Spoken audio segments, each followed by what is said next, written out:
Alors ça, et c'est pas en rajouter que de dire ça, je pense que c'est avec Daniel que j'ai compris ce que ça voulait dire, l'internationalisme. Heu, Parce que c'est quelqu'un qui, a beaucoup voyagé dans des pays, notamment en Amérique latine, dans les années 70 et 80, heu, qui a beaucoup voyagé dans un cadre politique, et qui, se nourrissait des expériences, qui pouvaient se passer dans ces pays-là, et qui a jamais été dans une attitude finalement de vouloir imposer une vision, nationale à d'autres pays ou à d'autres, camarades, militants, mais bien d'être dans une logique d'échange, de dialogue, et d'apprendre, dans les 2 sens du terme, c'est-à-dire apprendre à et apprendre de. Je crois que c'est une question qui est de plus en plus brûlante, en réalité, puisque les gens ont un rapport de plus en plus, malsain, j'ai envie de dire, à l'information et au journalisme. C'est-à-dire qu'il y a une méfiance, une hostilité par rapport aux médias, et c'est vrai que nous, le travail qu'on essaie de faire avec Acrimed, c'est d'essayer d'expliquer que, les conditions de production de l'information sont au moins autant responsables de la dégradation de la qualité de l'information que, les volontés individuelles et même l'éthique, en réalité, des journalistes.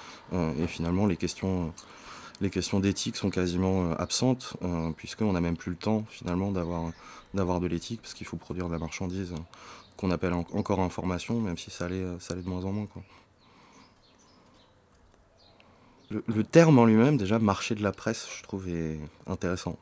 C'est-à-dire que l'information est une marchandise, euh, est considérée en tout cas comme étant une marchandise. Ce qui en soi est déjà problématique.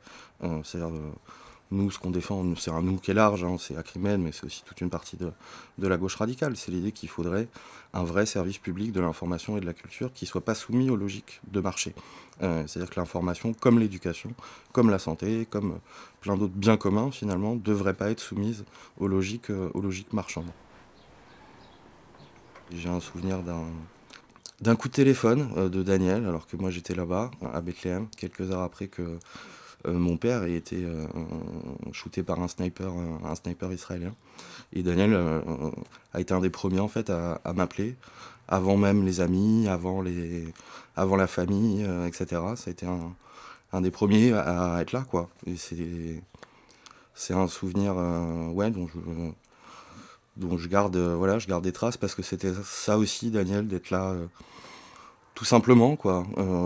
Pas en rajouter, pas dans l'émotion outrancière, etc. Mais juste dire, bah on est là, quoi. Voilà, on est là, et il faut que tu saches qu'on sera toujours là.